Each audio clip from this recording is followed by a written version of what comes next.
I want to do a show tonight. I want to do a show. Gonna do a show. He's going to do a show. Hey, Do a show. everybody, Do a look show. who's here. We're Ramen gonna do a Sunday. show. You got ramen on Sunday, and I think some kind of blues thing going on there. It's yeah. gone. So welcome. Welcome, everybody. Happy Father's Day. I'll just yeah. I am an alive father. I have a dead father. I guess they're never gonna meet. Unless they did meet. Oh. I mean, I think they might have been in Vietnam at the same time. At the same time? One of those times. Yeah. Huh. Yeah. But my dad was Air Force, though. Yeah. They still might have met. Yeah, it's possible. I mean, my dad was counterintelligence doing all kinds of weird, wacky, woo-woo things. I don't even know. Yeah. I don't even know. But yeah, dead dad. I don't have to do anything on Father's Day. I had to call my dad.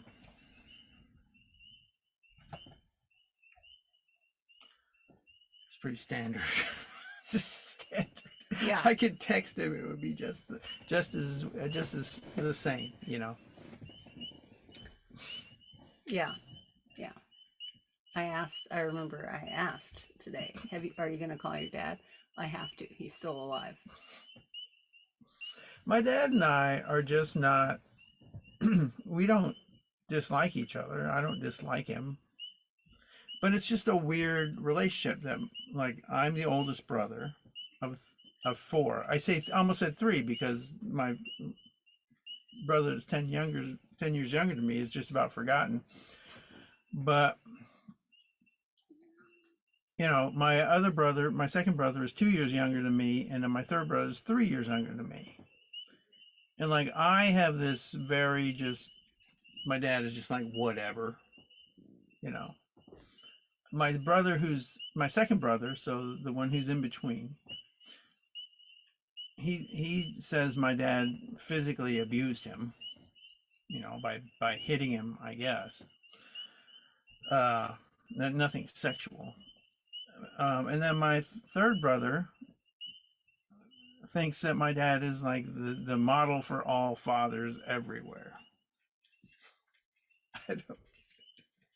Y'all have a weird family. I don't understand it. We weren't that far. We grew up in the same household, and we had completely different experiences.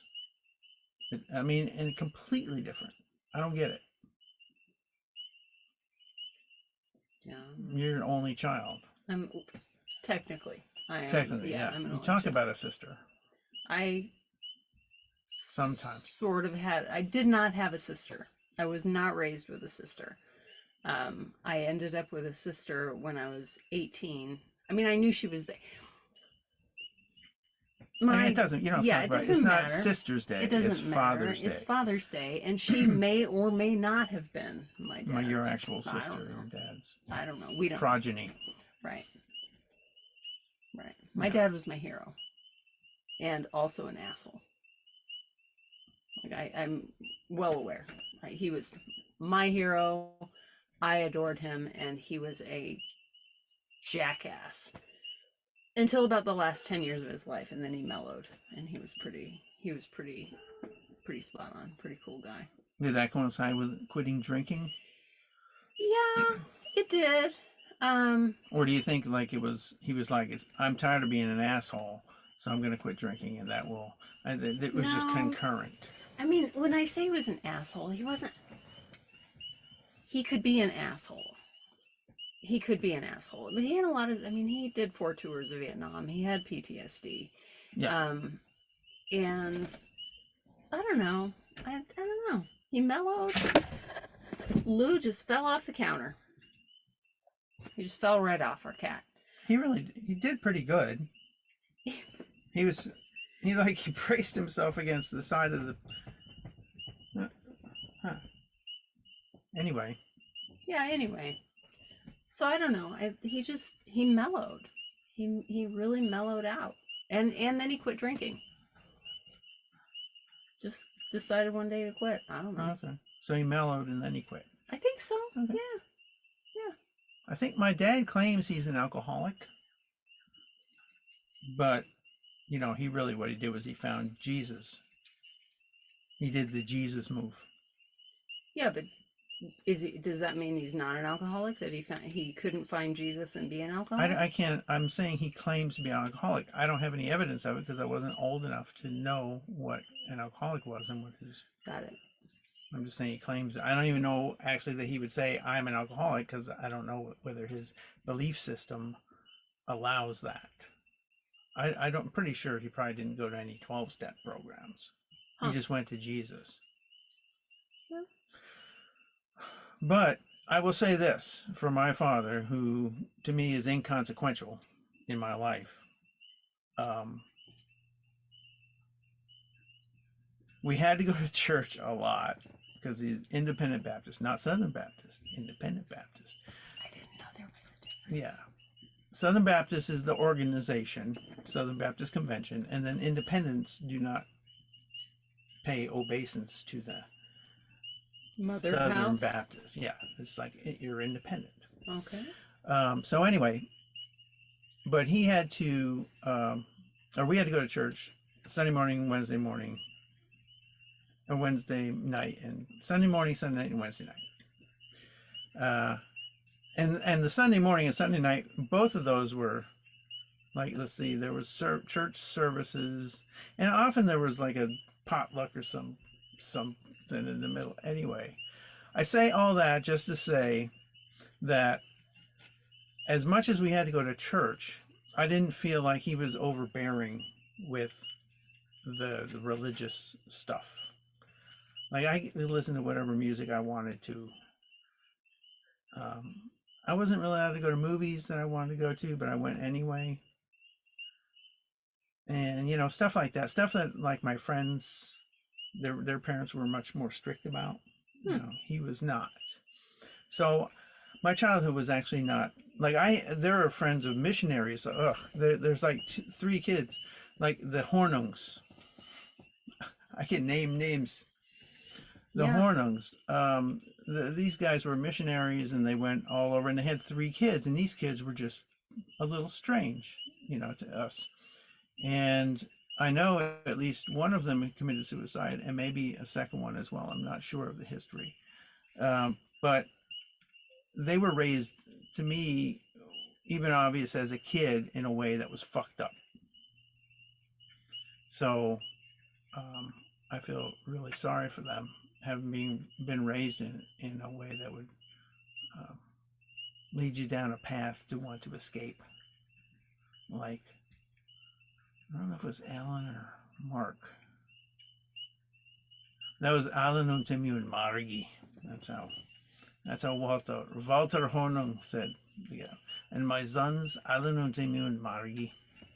So, but there were other people I know, because I went to Tennessee Temple University then after that as a gateway or a transition from this household that was strict but not that strict, but it was strict enough, into the real world, because I was away from my family during that time, the first 2 years of college.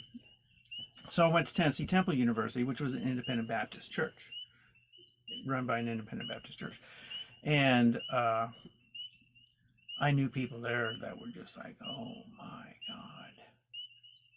What is that? What does that mean? That means that these people are, in my view, a big mess.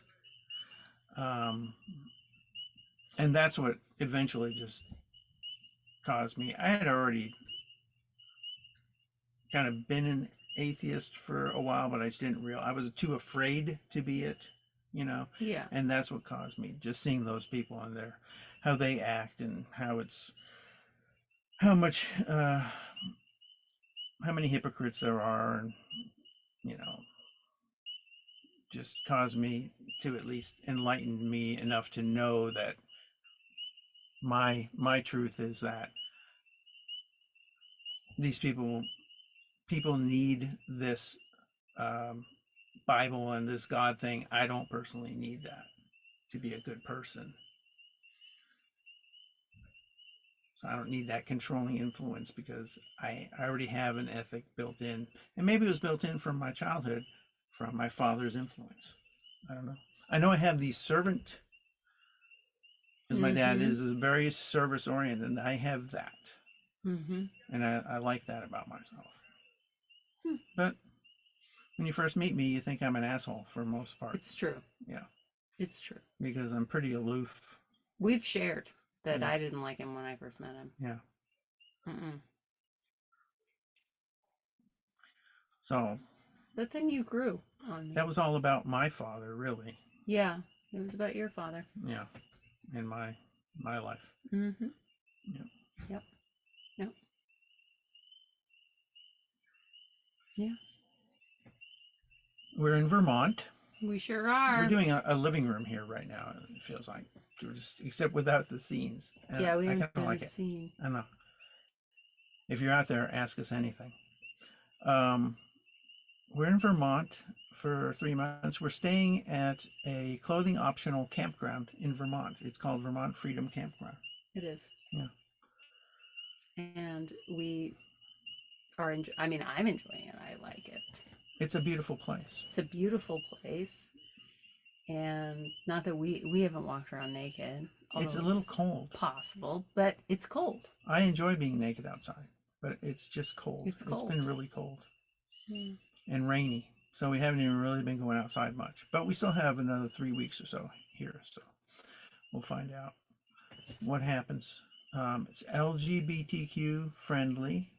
Very friendly. It's beautiful. Beautiful lovely. people that we're here with. So I just want to give them a shout out for in case anybody is looking for a place to camp. And the monthly rate is, I don't know, it's like $900 for a month or something like that. With all the amenities. Including potlucks and dances and a hot tub. Girlfriend. There might be a bonfire at some point. Yeah. And very friendly. It's a lovely place. Yeah. And it's in the what's it called? Northeast Kingdom of Vermont. Which I didn't know that was a thing, but that's me neither. I thought that was a joke, but that's it's a not. region, Northeast Kingdom. It's a real thing. Yeah. And finally, yeah, it's our anniversary today. Of sorts. It's the only anniversary we really have. Well, I guess you can create any anniversary. Oh yeah, I have a list of anniversaries for us. I know. Yeah. They're in the VIF is one anniversary. They're in the Google Calendar that we share. Yeah. VIF is one though. I need to mention that because VIF was the end of the other. Yeah, it was. In the beginning of the thing. Yeah. But yeah, today is the big Redevente, we call it. We call it Redevente. Why do we call it Redevente? Because I was bleeding out of my orifice. Yes. She'd had surgery. Minor. It was minor surgery. Snip a polyp or whatever. Snip a polyp. We went out to lunch. Had a nice lunch. Nice Indian restaurant lunch. Yep. I went to the vet and began just bleeding. I wasn't there at that time. He was not there. No. I got home and called a friend of mine who's a doctor who said, and I said, I'm just going to be still. And she was like, that's good. Get some Gatorade, get some salty snacks, be still. So I called Steve because I knew that Steve worked from home and he might be around. And he's my friend. We were Ramen on Sunday. We've been doing improv together for a couple of years at that point. And by the way, I kind of already thought I was in love with him, but I wasn't sure yet. So just hold that over in here. But I called him because he's my friend and I need help. And would you bring me some Gatorade? And he did. And he brought me some salty snacks. Yep. And then every time I moved or took a breath, I was still bleeding. I think I made 2 trips to the store for pads. Yes. 2 trips to the store for pads. Yeah. Casually asked if I wanted to go to the doctor or if I wanted to go to the ER at any point, and I really did not. Because who wants to go to the ER? I don't. I'm very, very afraid of doctors. Very afraid. So it went on like that until I think I got up to wash some clothes and thought I was going to pass out and decided that that might be the time. Gotta go. So we Gotta went. go. So you're a veteran, so we went to the VA hospital. Went to the VA. Yeah. It was a shit show. Was it a shit show? Well, from what my doctor told me later, Oh, it yeah, was a yeah, shit yeah. show. Yeah. Yeah. Yeah. But it seemed okay to me as we're in it. I was bloodless, so I really don't know. Yeah, she was losing a lot of blood. It was things. So I ended up staying all night at the hospital with her, just about. I think I went home probably around 4 a.m. or something like that. I had a vasovagal Vasovagal syncope. which I enjoyed. I thought it was nice, but It was Steve pretty thought I freaky. might die. So the doctors out there probably know what that is. I didn't know what it was, but apparently it's a thing. And I've heard, by the way, Sal on the Howard Stern show talk about. And like very soon after that, he started talking about his vasovagal syncopes I'd never had one. that he has. He says he has them without, without the Blood dump. without the trauma. But anyway, that's a thing. I don't remember exactly what it was. I looked up at the time, but it's like there's a sudden drop in blood pressure, and then it comes back in like 10 seconds. You come back to normal. But it was like, it really freaked me out because I'm like, and the thing, the meter's going, boop, and I'm like, are you guys seeing what's going on? Because I don't know what to do. Here's my problem in such situations. I kind of assume that they know what they're doing. I kind of assume that this is my first time sitting with somebody who's been dumping blood out of her vagina all night.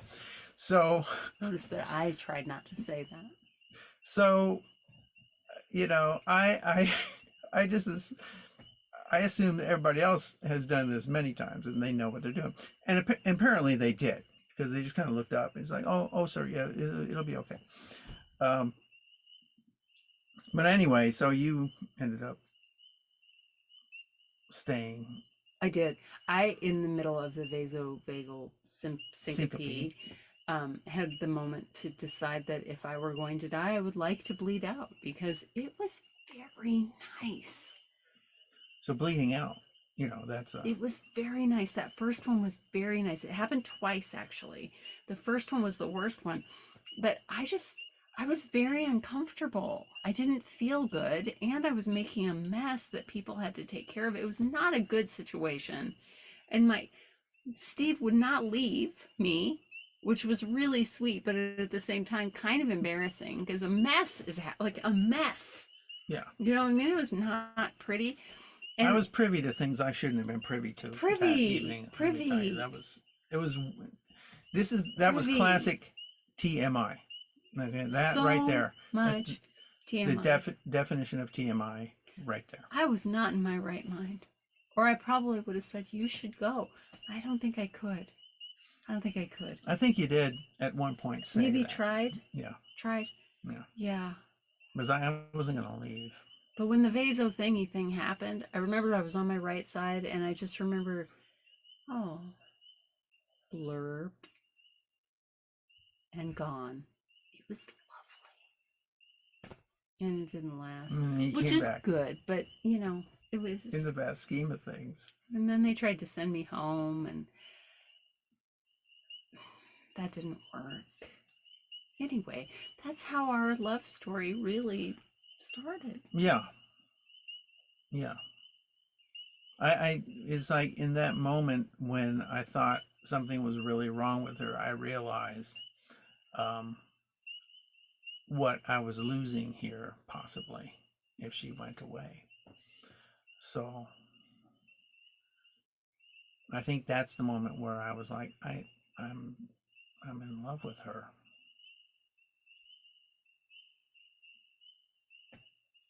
It was really a mess. So bad. And all of the weird shit that comes into my head about people seeing a mess. And I remember apologizing to the nurses. I'm so sorry. sorry, I'm making a really big mess. Yeah. And they kept saying, it's our job, honey, it's our job. But isn't that strange, the weird things that go on in our heads? I'm making a mess. I should clean up after myself. Yes, we all have weird things that happen in our heads. Yeah. Your weird things are different from my weird things. We've determined this Oh, over and over. yeah. Yeah, it's Yeah.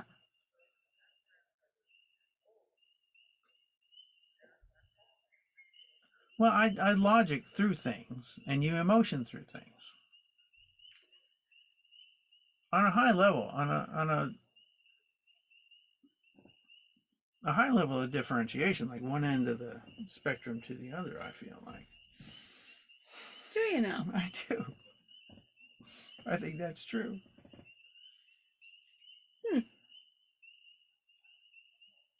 You're probably right. I'm a pretty emotional person. Yeah. I'm heart-led. I'm heart-led. You're definitely heart-led. Yeah. But people love that about you, and I love that about you. You know, it's frustrating. I'm not gonna say it's not frustrating. We've discussed that. It's very frustrating for me. But at the same time, I don't need somebody. I couldn't put up with me. I don't even know why people put up with me, to be honest. I think it's because I'm helpful. I really do. Well, you are helpful. I'm very helpful. You're a helpful Yeah. person. Yeah. You're also much softer than most people probably Yeah, get to see. in certain situations, I can be more pliable. Yeah. Oh, I changed the tire the other day. Excuse me? We changed the tire the other day because I needed help because I didn't know how to get Because the... somebody tore the side of our truck off. Oh, that's right. Yeah, yeah. But that doesn't have anything to do with the tire. Well, but it does. Doesn't it? Don't you think it does? I don't think it has anything to do with it. It probably no. doesn't. No. No, it's a whole different thing. It was So two we had a separate flat things. tire and the side of our car. Yeah, so truck. we have this. So we have a truck, and it has 2 running boards on it. Those are optional, but whoever had it before us had them They're installed. very helpful They are very helpful. in a number of ways. But I have a history with vehicles of wrecking the passenger side of the vehicle on objects. So I had a, I think it was my Nissan Versa that I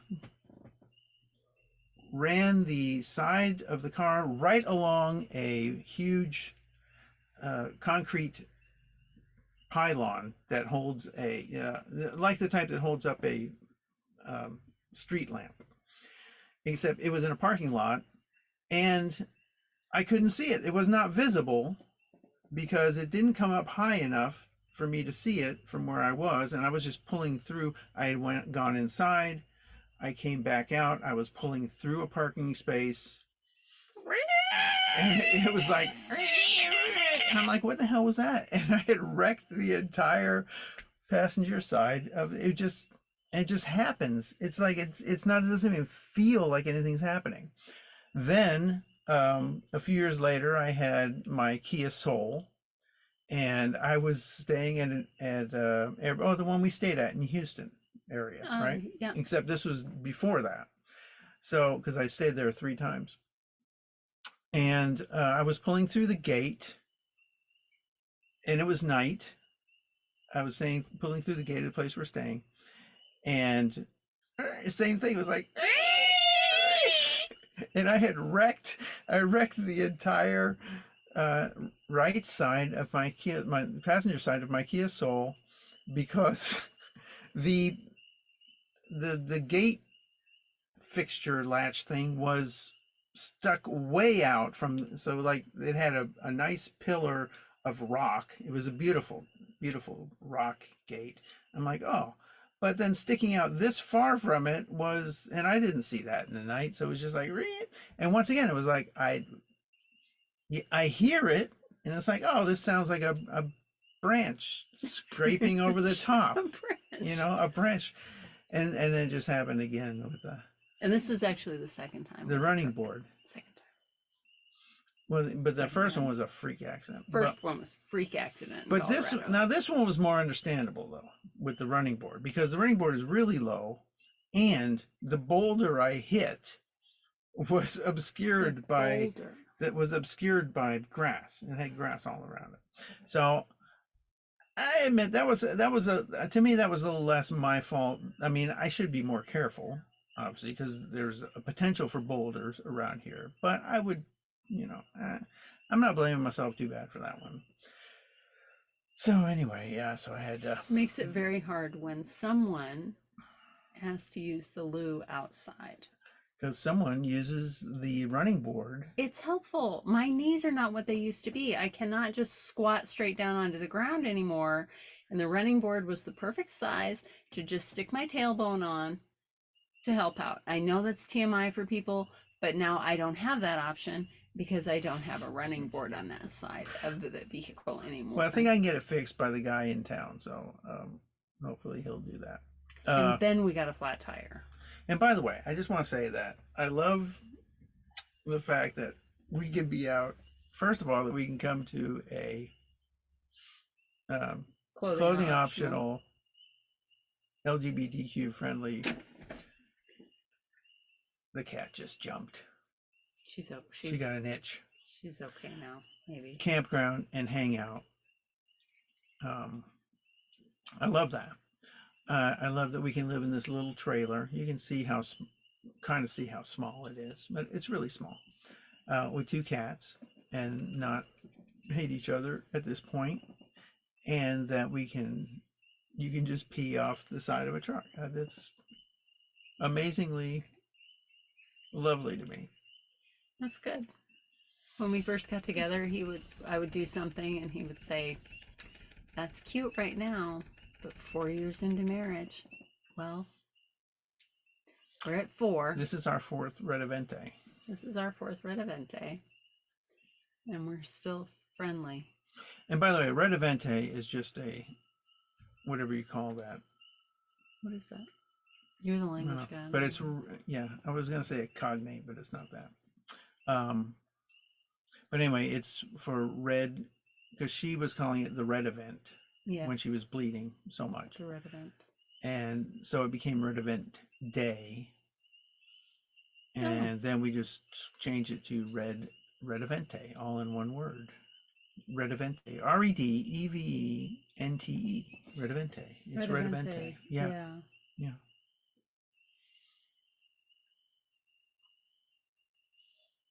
We changed that tire though. Oh yeah, the tire. So, I don't know. We haven't had a truck. I haven't had I've never had a big truck. And this is not a big truck. This is a 2024 Ranger. But I had a 2022 Ranger, right? No, it's 2020. 2020. The salesman tried to tell me it was 2021, but I got the VIN off the internet and it's 2020. So, but I had a 1995 Ford Ranger, which is a much smaller vehicle. So the 2020 Ford Ranger, it can tow 7,500 pounds. 7,500, and the spare tire's underneath it. It's underneath. It's not in the bed, which is fortunate because we need the bed for other stuff. But so you gotta run these things through and tube and crank it down. The chain drops. And we had our neighbor came over. He goes, "Are you all okay over there?" I'm like, "I think so." And he saw that we were fucking it up, quite frankly. We're not getting it done. He said, "Oh no, you need to bring it all the way down so that the chain hits the ground." Because I remember seeing a YouTube video that said, "Don't bring it too far down because if it comes out, you ain't getting it back in." But I don't know how you could bring it too far down. I guess maybe if it was anyway. Anyway, we did it though. So we did it. I hadn't changed the tire in so long, but it was pretty easy. The last tire I changed was on the road, on the side of the road of the Isle of Skye in Scotland, and I almost died. It was terrifying. What was so terrifying about it? Well, the road was this big. Yeah.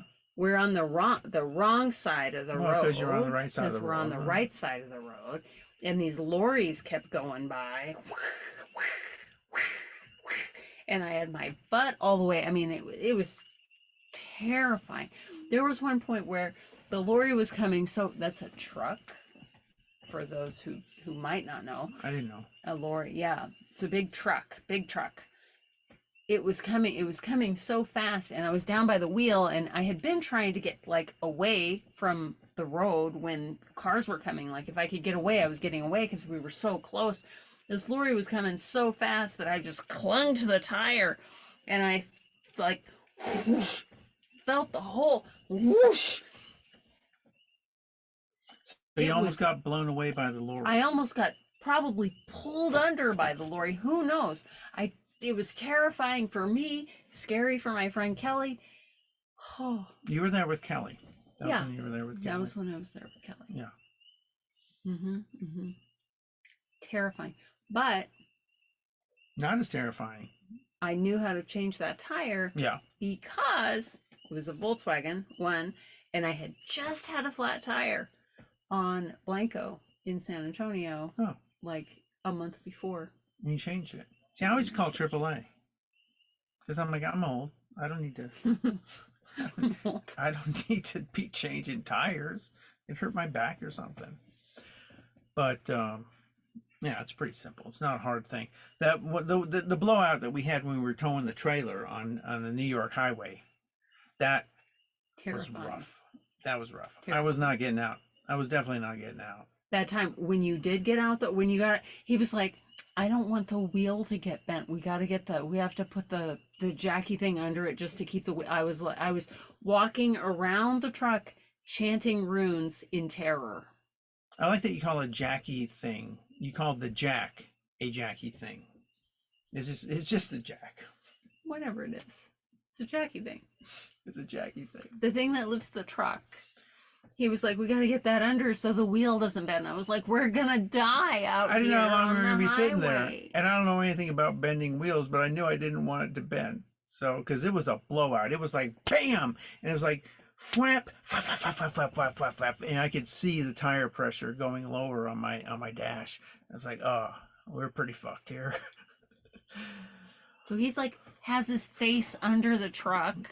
In the New York traffic. It's just going by. This was like nonstop traffic on there was only 2 lanes of traffic. So it was coming out of New York City, but it was a ways out. New Rochelle or but it was something like yeah, it was probably New Rochelle, right. And so I called USAA roadside assistance, and they're like, okay, yeah, we send someone out.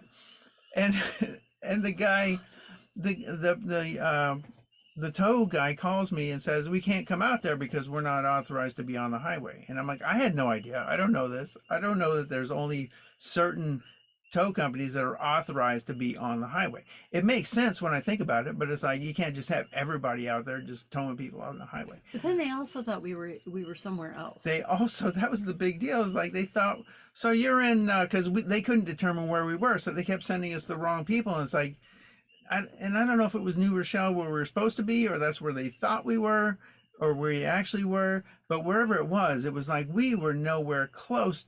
We were like 30 miles away from where they're sending. And this happened 2 or 3 times. And finally, I was just like, I'm just going to call somebody. And then Falky's like, well, we should call the highway patrol because they would know what to do. And there behind us is the highway patrol. Thank all the gods in the sky. As soon as the highway patrol got there, he's like, I'll get you somebody. 5 minutes later, got a guy there. He's apparently authorized to be there. And all I had to do, for those of you who have USAA and maybe, and this will be a good tip for the future, they reimbursed me right away for $170 or whatever that it cost. So I will just bypass them in the future and just call somebody and have them fix it, and then they'll reimburse me. No questions asked. So in case you have USAA insurance, I like USAA because I've totaled 2 cars, one with hail and one with bad driving, and they pay off. They pay off really well. I've only ever had Geico. Yeah. They did fine. I totaled the car. Well, So that's the story of our lives tonight. Yeah. We were doing a living room intro, and it turned into a whole this talk. So I hope you found it interesting. I thought it was interesting. Steve, I've never heard you talk so much. He talks. Fascinating. Well, oh I my can't- God. I kept trying to turn it over to you, and you would be like, just say two things, and then finally you did the story. I was trying.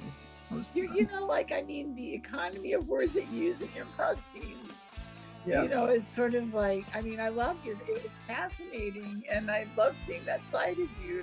It's very different than improvising with you.